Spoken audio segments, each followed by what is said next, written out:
Okay, we have to go. So thank you. We're going to try to talk a little bit more about participation with Alex, Laura, and David.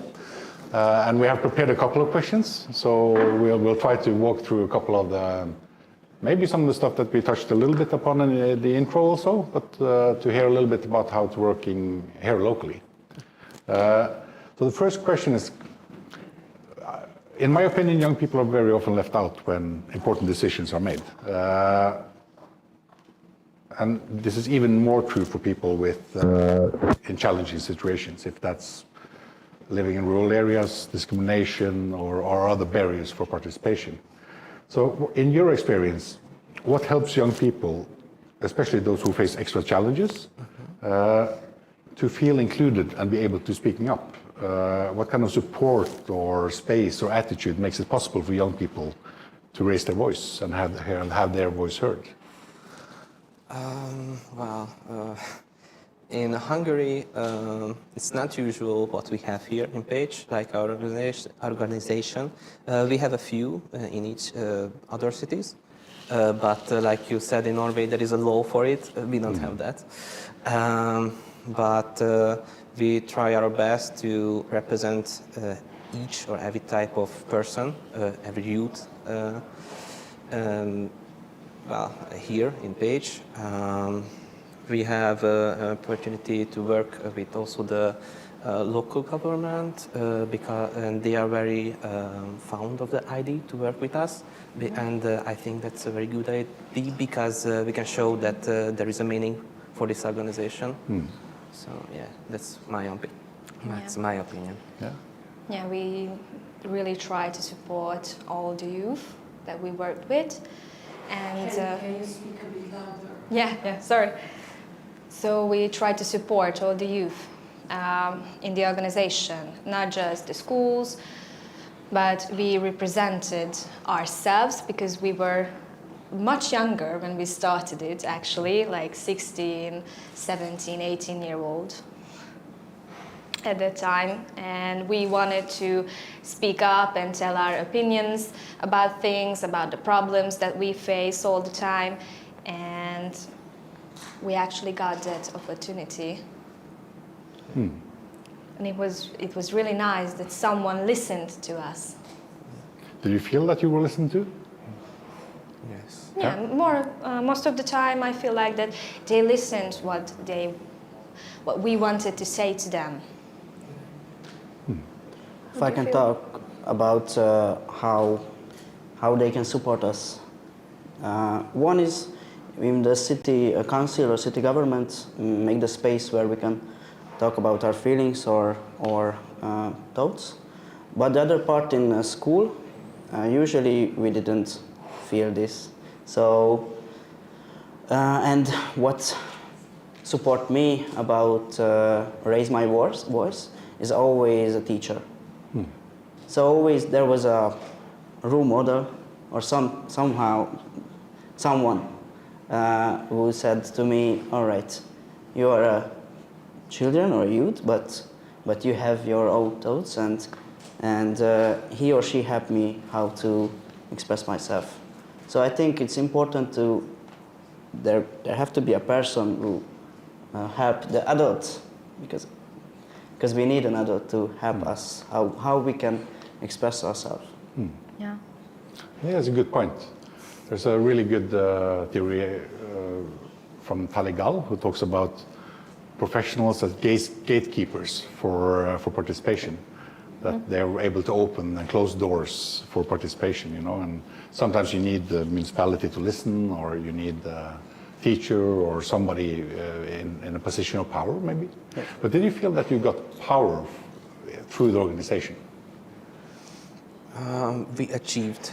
Yes, many things we wanted to do, which is that our main goal was that to unite the pupils of Pécs through events like entertainment or physical activities, and we achieved that through our own resources, but we got also the help of the local government or other organizations, civil organizations.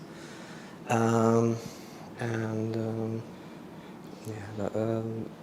so the main idea was to this type of organization by the youth for the youth thing. Yeah.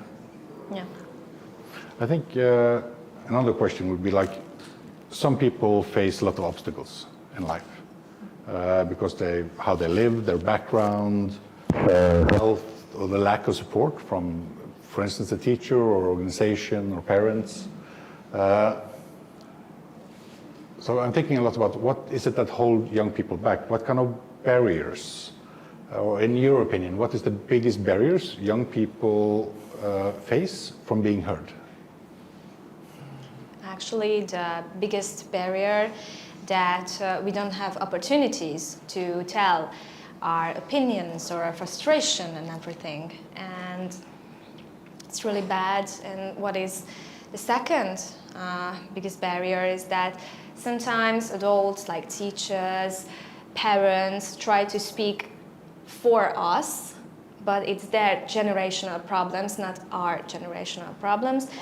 And it's sometimes really frustrating that we cannot say that I know that I'm just 16, 17-year-old at that time, but I have my opinion, I have my problems, and you need to listen to it. And that was our goal, to the high schoolers get together and they can talk about it freely, because from high school to high school there are really big differences. Between us there are really big differences, and we have really different backgrounds and life, but we got into that organization and we share some kind of relationship with each other, and we can understand each other with different backgrounds as well. I think there is other thing what we have to talk about is the pressure what a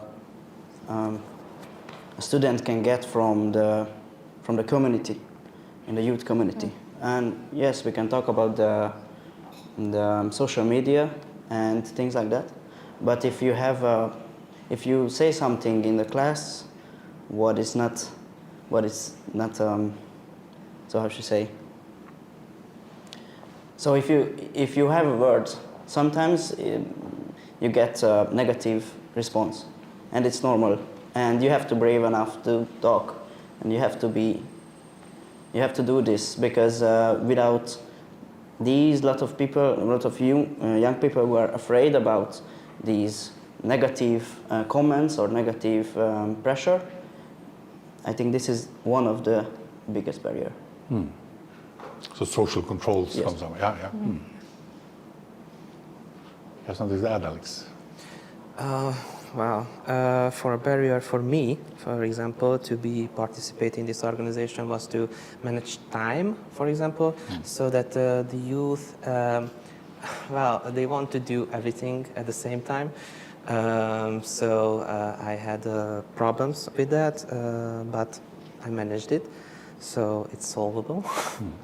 But one of the other barrier is that this type of organization, the city's student council, is not very well known around in Hungary, and because of that, the youth don't exactly know how to react to it, for example, or how to get used to it. So we had a problem with that, so that we had problems with marketing, so that the youth could know that there is an organization for them who could represent themselves, and also they can join to this organization to represent others. That was a very hard barrier for us. So the structure is there, but it's kind of hard to get the engagement. Yeah, and we also did make some barriers ourselves. Yeah. Like not everyone could join this organization, and it was a really big mistake. We realize it now, but as a really young adult, we didn't think of that in that way. But that was our barrier in the in the organization. That's interesting. And it's hard, and you touched about something really interesting, I think, which is the different voices, because sometimes we think about young people and we listen to young people and we think that we will hear one voice from young people. But young people are, as you say, different, have different opinions, have different experiences. And how did you deal with that as kind of a council? How do you deal with this kind of contradictions? Like you don't agree on everything. No. No. To say like that, no. Yeah. We had our problems, and there was no shouting match about it. But sometimes we stayed 1 or 2 more hours to talk about it, or for the talk, because we couldn't. But we have differences, of course, because we are really different people with really different life experience. And I don't say that it's easy, but it's not even hard, because we wanted to work with each other, wanted to work with something what is bigger than us, just one person, because we wanted to represent the whole youth of high schoolers, because we work with high schoolers. And we managed to have real conversations, real deep conversations, and have the same opinion, like 20, 30 people. And it was really great, I think. I think that's important, because it's about not representing only your own voice, but representing a community. Yeah. And that's a lot of discussions. That's a lot of hard discussions, probably, to be able to agree upon what young people's opinion are in the case. Challenging. And I think one of the things that these different voices do is to help us solve complex problems, because complex problems have to have complex solutions sometimes, you know. But it helps really to act and to actually be engaged. And from your standpoint, what is the most important thing we can do now to strengthen the younger voice, the voice of young people? Straighten. Actually, I think we said it before, that we don't have opportunities. And we need support from adults, teachers, parents, someone who wants to represent us, but we don't want them to speak in our voice and tell our opinions. We want to talk about the things. And if we have the opportunity, or just someone have the opportunity from the youth to tell, then it starts somewhere. Because I think our generation doesn't want to speak or doesn't want to participate because we don't have the options to do something. And why should I try if I don't have the opportunity to do it? So this is what we need. This is the support we need. This is my opinion. Yeah. But I want to talk about the youth part of this question. So I play American football, and in American football there are playmakers. The players who be in the field and do the job every time. And in youth participation, we need playmakers. In 3 years ago, we was playmakers. We want to change something, and we communicate a lot with other youth people. And 2 years ago, there was a big education protest in Hungary, especially with students. And I was one of the youth protest leader in Pécs, and we have to talk we have to talk about the problems with youth, and we have to communicate. So I think the main key is communicate, and the other is we need these playmakers. We need people who want to change and brave enough to step in and say, and after you said your thoughts, there will be others who will support you. And this is what we need, and this is what we have to find. yeah, you're right. Alex? I can't add too more to that. They said it all. It's quite interesting. We talked about it before we started, that in Norway we have a legal framework for youth councils. And one of the things is that they have to provide support. So usually they have a secretary whose job is not to be the voice of, but to make sure that you get all the documents, make sure that you send all the documents in time. And I think it's a really important function. And I know because I was also engaged when I was young. I know how hard it is to understand the system. It's very demanding. It takes a lot of time and effort. It's challenging. How do you think adults can better support young people without taking over their voice, as you say, without speaking on your behalf, but actually be real supporters or give the resources and support you need? Alex? I totally agree with Laura. So the opinion she has, but Louder. louder. Yeah, Sorry, louder. louder. I forgot. Well, I think your opinion and Laura's opinion together is my opinion. That what I want to say that it's true. They have to. They can't step out of the line so that they speak not on behalf of ourselves, but they help us to tell what we want. But to actually achieve that an adult know where the line is, well, that's something we have to discuss, because we don't know that. We tried to have something like a secretary, but we couldn't find a balance.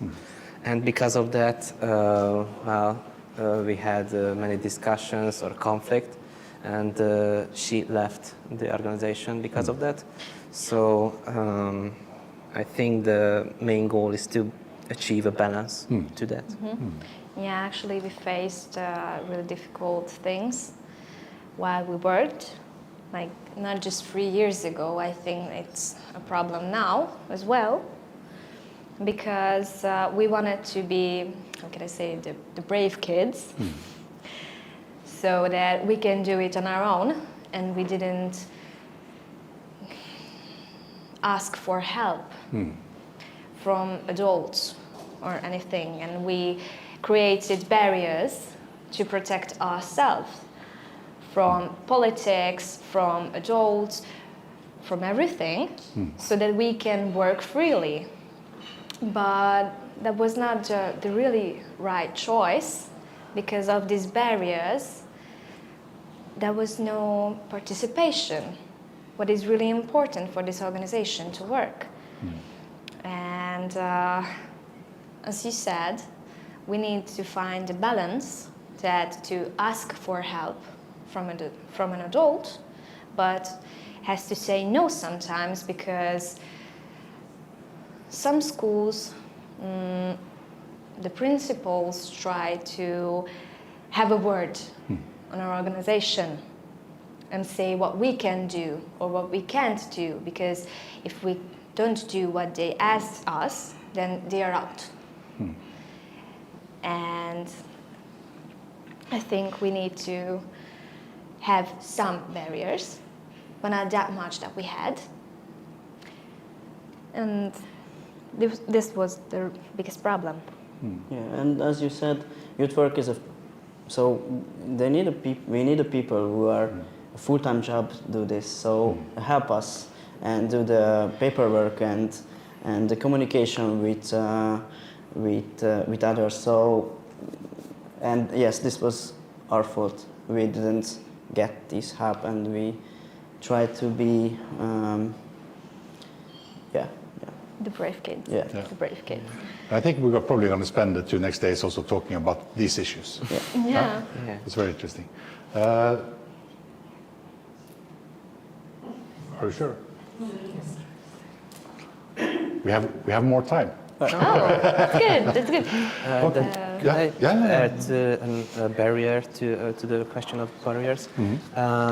We faced a barrier, which is that how can we involve in some problems, social problems, because they can add this type of so that we try to help our teachers so that for example we had these strikes and we discussed many times that should we participate in these strikes as the organization, and many of us refused it because they thought and we feared that then they will see that we are a political organization or that we are favorable to another kind of, for example, the opposition parties.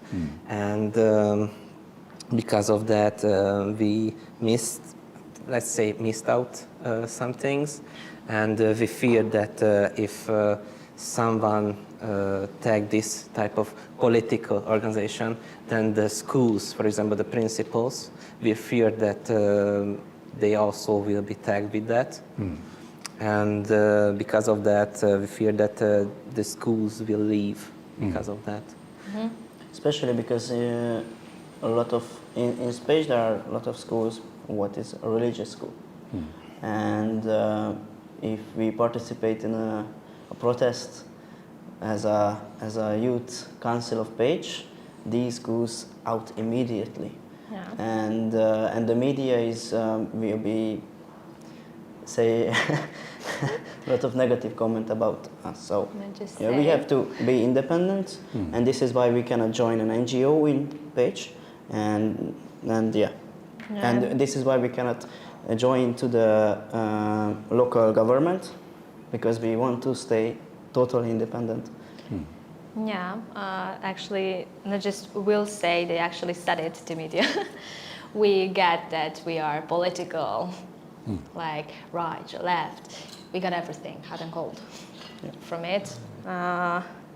So these barriers for us was that we didn't get this feedback from the media, but we eventually got it. So It's interesting. There's a woman called Sarah White who wrote an article called "The Use and Abuse of Participation," and she says that if there's no kind of friction in these processes, it's probably because they're not real. Because, as you say, like when your meanings or opinions or voice becomes uncomfortable, that's when it maybe is most important. But then it's super hard maybe to be young, and as you say, you have, on one side you have the schools, and on the other side you have a young organization. Yeah. So how do you kind of deal with having those unpopular decisions, or did you discuss that in your group? Like when you had to say something that was kind of maybe contradictory or in conflict with the main perception or the school's perception, was it hard to balance? yeah, it was. It really was. It's stressful. Yeah, when these Protest. protests come forward at first, then we had really big discussions about it with the organization, that we should participate in it because it's about school, it's about youth, it's about us, but it's political. So the ultimate decision was that we can participate, but not with the organization, just ourselves. As students. Yeah, just as students. And we can lead something, but that shouldn't be on the media and shouldn't be on the organization. Because In Hungary, it's a really tough thing. So if you are participate in a protest about the schools or about the youth, they will say you are it is a political protest, but it's not. It's about the school. It's about the youth, and it's not connected with parties. And but we are afraid. But in that time, half of the members are participate, or as I was a vice president of the organization, and I was one of the president of the youth who made this protest. So but we try to separate these things. Yeah, we had, I can say it now, right? The hierarchy. I will say it, the hierarchy. So in the organization we had a hierarchy. We had, we called it the mayor, Student mayor. the student Same thing. mayor, and the student vice mayors. Mayor. Mayors. Yes. There were 3 of us. Yes, yes. Yeah, and a lot of things, but everyone had their work. We just wanted to build something upwards so that we can work as different groups, and not just everyone works with everything. But I think that was a problem too. And it's a problem that I call it a hierarchy. I know, we discussed it, not to call it that. Yeah. So I'm sorry. it's a hierarchy. It's a very it's a pyramid exactly. We discussed how our structure should be in the inner circle. Many times we tried with reforms so that we soften or dissolve this hierarchy, but we couldn't find a solution for that. So, Actually, Sarah White, in the same article, she says that participation must always be seen as political. Because your opinions are political opinions. Even though you don't represent a political party, you are trying to influence the society you live in, which is a political action. But it's hard maybe to differentiate between the political parties and kind of representing a broader voice of young people. Yeah. I'll have one last question. Who was not part of the organization? Like, which youngsters did you not see? Maybe I can answer with that. Our structure was built upon that each student council of the high school were invited to send representatives, delegates to this organization, but we couldn't reach every single school. Maybe because they were thought that we are actually a political organization, but we weren't, or that it's not really an actual thing that they thought that joining in this organization won't give them any kind of positivity, and because of that there weren't schools in this organization. Our maximum of schools were 12 or 13 of high schools. So yeah, so that the schools which didn't send representatives, well, they couldn't be heard. Exactly. So they were already kind of coming from a system of Yes. Yeah, and you forgot that some high schools didn't get in or get to participate because they didn't have a student council. Yeah. So the lack of structure. Yeah, this was the barrier that we talked about before, what we created. But we can say half of the schools in Page was participate. And I think it's a big thing, especially because only students did this. So half of the school, it means 12 school. So it's a lot. Yeah. And there was 3 religious school. There was half of it was mechanical school. I don't know. Vocational schools? Yeah. Yes. Yes. And there was university school too. So you can say it's a we made a success somewhere somehow. Somehow. Yeah, But somehow. but half of what's out. So yeah, it's important too. We had our successes actually, but I think we should now tell them Exactly. that we don't exist anymore. Goshabu. Yeah. Can you sum it up quite quickly so we'll finish after you've done that? Yeah. Louder. Can you speak louder? Yeah, so Yes. I think that this is the time that we should tell you that we don't exist anymore. So Our organization ended this year. Yeah. yeah, we dissolved, but we are trying to do something alternative. Think in other views. So we won't finish it, so we try again somehow. So you're now in a process of restructuring. Something like that, yes. Let's hope that we can use this event also to help you to find good ways to restructure and good ways to work in the future. Yeah. Thank you.